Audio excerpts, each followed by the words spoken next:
আসসালামু আলাইকুম। সংবাদে আপনাদের সবাইকে স্বাগত জানাচ্ছি। আমি ফিরোজ তোহা। শুরুতেই সংবাদ শিরোনাম। দখলদার ইসরায়েলি বাহিনী এবং নিরীহ ফিলিস্তিনিদের মধ্যে ভয়াবহ যুদ্ধ চলছে। আর এই মুহূর্তে আমাদের হাতে এসছে যুদ্ধের ভয়ঙ্কর কিছু গুরুত্বপূর্ণ আপডেট সংবাদ। প্রথমেই জানাবো, ভয়াবহ দাবানলে পড়ছে ইসরায়েল, বিদেশি সহায়তার আবেদন। ইসরায়েলের দখলকৃত জেরুজালেমের বিভিন্ন অংশে আল্লাহর গজব দাবানল ছড়িয়ে পড়েছে। এরই মধ্যে স্থানীয় বাসিন্দাদের সরিয়ে নেওয়া হয়েছে এবং একটি প্রধান মহাসড়ক বন্ধ করে দিতে বাধ্য হয়েছে দখলদার। আগুন নিয়ন্ত্রণে আনতে আন্তর্জাতিক সহায়তার আবেদন জানিয়েছে দেশটি, তবে এখনও কোনো দেশ ইসরায়েলের আবেদনে সাড়া দেয়নি। এরপর জানাবো, মার্কিন বাণিজ্য যুদ্ধের শেষ দেখে ছাড়ব বলছে চীন। যুক্তরাষ্ট্র যদি তাদের শুল্ক যুদ্ধ চালিয়ে যাওয়ার সিদ্ধান্ত নেয়, তবে বেইজিংও পিছু হটবে না। চীন এই বাণিজ্য যুদ্ধ শেষ পর্যন্ত দেখে ছাড়বে। ব্রাজিলে ব্রিক্স পররাষ্ট্রমন্ত্রীদের বর্ধিত বৈঠকে চীনের পররাষ্ট্রমন্ত্রী ওয়াং ই এমন মন্তব্য করেছেন। এদিকে রাশিয়ার পক্ষে লড়াইয়ে উত্তর কোরিয়ার ৬০০ সৈন্য নিহত বলছে সিউল। রাশিয়াকে সাহায্য করার জন্য উত্তর কোরিয়ার সেনারা যুদ্ধ করছে।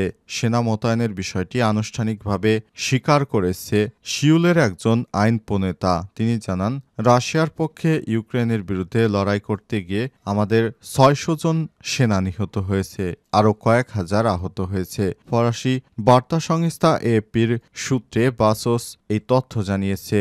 উত্তর কোরিয়ার রাজধানী সিউল, সেখান থেকে বিষয়টি নিশ্চিত করা হয়েছে। এবারে জানাবো, রাজপথ এবং সচিবালয়ে বিক্ষোভ করলে তদন্ত ছাড়াই চাকরি যাবে। সংশোধন হচ্ছে সরকারি আইন। অন্তর্বর্তীকালীন সরকার সরকারি চাকরি আইন ২০১৮ সংশোধনের মাধ্যমে সরকারি চাকরিজীবীদের জন্য কঠোর শাস্তির বিধান আনতে যাচ্ছে। এতে ৪.৫ দশক আগে সামরিক আমলে প্রণীত সরকারি কর্মচারী বিশেষ বিধান অধ্যাদেশ ১৯৭৯ এর কয়েকটি ধারা ফের যুক্ত করা হচ্ছে। এটি করা হচ্ছে সরকারি কর্মচারীদের রাজপথে সভা সমাবেশ, কর্মবিরতি ও অবস্থান কর্মসূচি বন্ধ করতে, অন্য কর্মচারীদের তাদের কর্মস্থলে যেতে বাধা না দিতে এবং সচিবালয়ের ভেতরে বিক্ষোভ বন্ধ করতে। এখন থেকে কেউ যদি সরকারি চাকরি করে তারা বিক্ষোভ সমাবেশ বা রাস্তায় নামে, তাহলে বিনা নোটিশে তাদের চাকরি থেকে ছাঁটাই করা হবে। এবং সর্বশেষ জানাবো, হাসিনার মুখ্য সচিব কায়কাউসের কারসাজিতে ৪.৫ কোটি টাকার কর ফাঁকি ভারতের আদানি গ্রুপের। শুল্ক কর অব্যাহতির মাধ্যমে ভারতের আদানি গ্রুপকে প্রায় ৪.৫ কোটি টাকা কর ফাঁকির সুযোগ করে দেওয়ার অভিযোগ অনুসন্ধানে নেমেছে দুর্নীতি দমন কমিশন দুদক। জাতীয় রাজস্ব বোর্ড এনবিআরকে পাশ কাটিয়ে ক্ষমতাচ্যুত আওয়ামী লীগ সরকারের বিদ্যুৎ কেনা চুক্তি নিয়ে আদানিকে এই সুযোগ করে দেয়। অভিযোগ আছে, বড় ধরনের এই কর ফাঁকির ঘটনার নেপথ্যে মূল ভূমিকায় ছিল পতিত সরকারের প্রভাবশালী দোসর সাবেক মুখ্য সচিব কায়কাউস। প্রিয় দর্শক, এতক্ষণ শুনছিলেন সংবাদ শিরোনাম, এবারে বিস্তারিত। তবে তার আগে বন্ধুরা, অনুরোধ থাকবে সংবাদটিতে একটি লাইক দিন। এই চ্যানেলে আপনি নতুন হয়ে থাকলে আমাদের সংবাদটি দেখতে দেখতে চ্যানেলটি সাবস্ক্রাইব করে রাখুন। কমেন্ট করে বন্ধুরা আপনার মূল্যবান মতামত জানিয়ে দিন আপনি বিশ্বের কোন দেশ থেকে বা বাংলাদেশের কোন স্থান থেকে আমাদের সংবাদটি দেখছেন এবং শুনছেন। এবারে বিস্তারিত।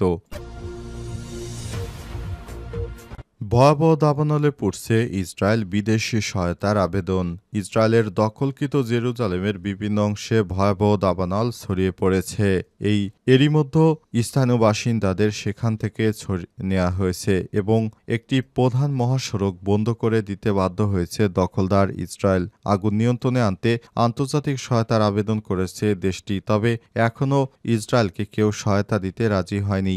বার্তা সংস্থা রয়টার্স জানিয়েছে, আজ জেরুজালেম উপকণ্ঠে অবস্থিত এশতাওল বনে বিশাল আকারে দাবানলের সূত্রপাত হয়। এক সপ্তাহের মধ্যে এটি দ্বিতীয়বারের মতো এই ভয়াবহ আগুন। সামাজিক যোগাযোগ মাধ্যমে ছড়িয়ে পড়া ভিডিওতে দেখা যায়, জেরুজালেম থেকে তেল আবিব পর্যন্ত চলাচলের প্রধান রুট ১ নম্বর মহাসড়ক এ আগুন জ্বলছে। আশপাশের পাহাড়ের চূড়ায় ঘন ঘন ধোঁয়ার কুণ্ডলী দেখা যাচ্ছে। এ সময় অনেকেই গাড়ি ফেলে পালিয়ে গেছে। কর্মকর্তারা এই দাবানলকে ইসরায়েলের ইতিহাসে সবথেকে ভয়ানক বড় প্রাকৃতিক অগ্নিকাণ্ড বলে অভিহিত করেছে। জেরুজালেমের ফায়ার অ্যান্ড রেস্কিউ বিভাগের বিভাগীয় কমান্ডার সুমিলিক ফ্রিডম্যান বলেছেন, আমরা একটি বিশাল দাবানলের মুখোমুখি হচ্ছি। সম্ভবত এটি ইসরায়েলের ইতিহাসে সবথেকে বড় আগুন। এটি নিয়ন্ত্রণে আনতে আমাদের চেষ্টা আরও দীর্ঘ সময় ধরে চলবে। আমরা বিদেশি বন্ধুদের কাছ থেকে সহায়তা চেয়েছি, তবে এখন পর্যন্ত ইসরায়েলকে কোনো রাষ্ট্রই সহায়তা দেওয়ার কথা মুখে আনেনি।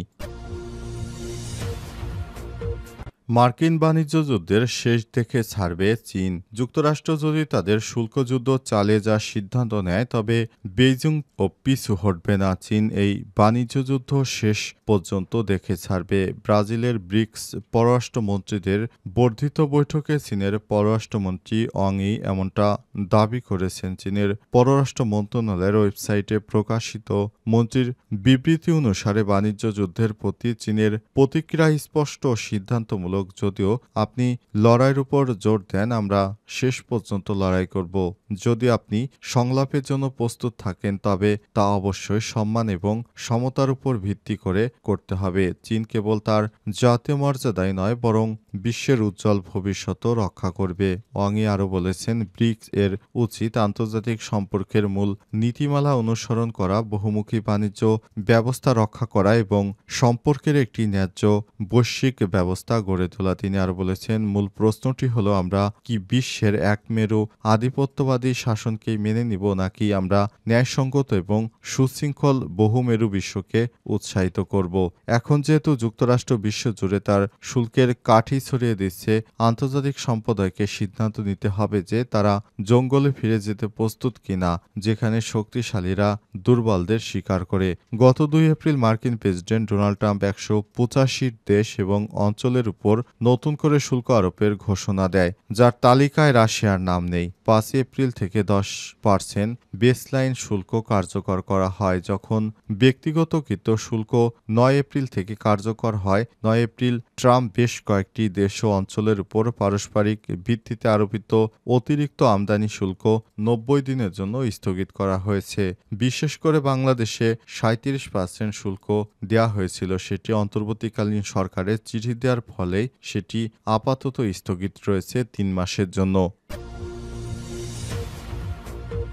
রাশিয়ার পক্ষে লড়াইয়ে উত্তর কোরিয়ার 600 সৈন্য নিহত বলছে উত্তর কোরিয়া।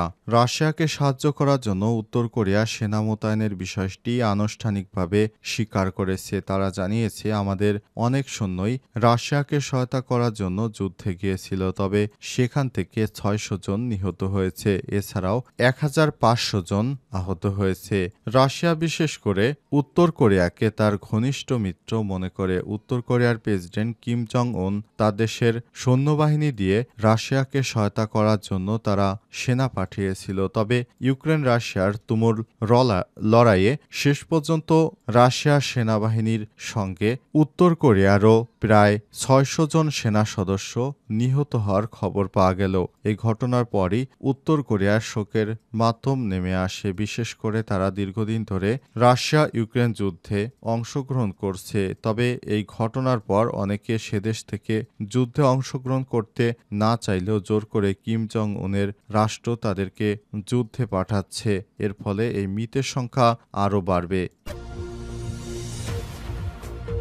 হাসিনার মুখ্য সচিব কায়কাউসের কারসাজিতে 4,500 কোটি টাকার কর ফাঁকি দেয় ভারতের আদানি গ্রুপ। শুল্ক কর অব্যাহতির মাধ্যমে ভারতের আদানি গ্রুপকে 4,500 কোটি টাকা কর ফাঁকির সুযোগ করে দেওয়ার অভিযোগে অনুসন্ধানে নেমেছে দুর্নীতি দমন কমিশন। দুদক জাতীয় রাজস্ব বোর্ড এনবিআর কে পাশ কাটিয়ে ক্ষমতাচ্যুত আওয়ামী লীগ সরকারের বিদ্যুৎ কেনার চুক্তি করে আদানিকে এই সুযোগ করে দেয়। এ অভিযোগ আছে, বড় ধরনের এই কর ফাঁকির ঘটনা নেপথ্যে মূল ভূমিকায় ছিলেন পতিত সরকারের প্রভাবশালী দোসর সাবেক মুখ্য সচিব আহমেদ কায়কাউস।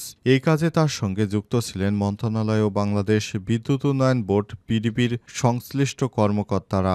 আদানি গ্রুপের সঙ্গে বিদ্যুৎ ক্রয়ের চুক্তির শুরু থেকে শেষ পর্যন্ত যাবতীয় রেকর্ডপত্র, দরপত্র, ক্রয় চুক্তির সরকারি নিয়ম অনুসরণ করে হয়েছে কিনা তা জানতে বিস্তারিত তথ্য চেয়ে পিডিবিকে চিঠি দিয়েছে দুদক। গত 16 এপ্রিল চিঠিটি পাঠিয়েছে দুদকের অনুসন্ধান কর্মকর্তা উপপরিচালক রেজাউল করিম সেখানে তথ্য পাঠানোর জন্য ৫ কার্যদিবস সময় বেঁধে দেওয়া হয়। এই সময়ের মধ্যে সঠিক জবাব দিতে নির্দেশনা দেওয়া হয়েছে। সংশ্লিষ্ট সূত্র থেকে পাওয়া গেছে উল্লেখিত সব তথ্য জানতে চাইলে অনুসন্ধান কর্মকর্তা দুদকের উপপরিচালক রেজাউল করিম বলেছেন, বিভিন্ন ধরনের তথ্যপত্র রেকর্ডপত্র চেয়ে আমরা সংশ্লিষ্ট দপ্তরগুলোতে চিঠি পাঠিয়েছি। আশা করি তারা খুব দ্রুত সময়ের মধ্যে আমাদের চিঠির যথাযথ উত্তর দিবে। তা না হলে তাদের বিরুদ্ধে ব্যবস্থা গ্রহণ করা হবে।